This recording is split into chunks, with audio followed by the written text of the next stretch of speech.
Francis Ngannou balak nang ilagay sa top 10 ranking ng WBC ayon kay President Mauricio Sulaiman. Kahit ito pa lang ang unang sabak sa professional boxing, pwede na raw agad ilagay sa top 10. Matatandaan na binitawan ni Ngannou ang kanyang titulo matapos ang kontrata sa UFC. Nagretiro sa MMA at gusto nang subukan ang matagal ng pangarap na pasukin ang boxing. Ito daw talaga ang pangarap ni Ngannou, maging ganap na boksingero at makahawak ng titulo. Samantala ayon nga po kay dakilang Mike Tyson, sobrang proud sa naging performance ni Ngannou. Kahit natalo sa laban, proud pa rin si Mike Tyson dahil nagbunga ang paghihirap sa training. Laging sinasabi ni Mike Tyson na Francis Ngannou hits very hard.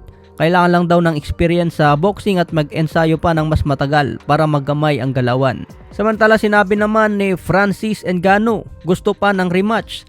Alam daw niya na wala siyang pag-asang manalo kay Fury. Pero base daw sa naging laban nila, tingin daw ni Ngannou pwede rin ibigay sa kanya ang panalo dahil sa mga solid punches na patama. Mas agresibo si Ngannou at kumonekta ng power shot. Samantala kay Fury dinaan sa jab at in-outbox si Ngannou. Pero alam daw ni Ngannou mga tol na kulang pa ang pinakita para makuha sana ang siguradong panalo. Kailangan pa daw niya mag-ensayo ng todo para mas mag-improve. Kung mabigyan nga raw ng rematch, nakaanda si Ngannou na punuan ang pagkukulang. Pero maraming nagsasabi mga tol na malaking business pa rin ang nasa likod ng laban na yan. Hindi pwedeng matalo dyan si Tyson Fury dahil mawawalan ng silbi ang paparating na laban undisputed laban kay Alexandre Usyk. Pero ayon naman po kay Chris Eubank Jr., dapat daw talaga panalo si Ngannou base daw sa nakita niya sa ringside. Ngannou is the aggressor, mas mabigat ang patama plus knockdown. Samahan pa ng isang professional debut lang ni Ngannou. Ayon naman po kay Nate Diaz, bias raw ang commentator, dapat panalo si Francis Ngannou.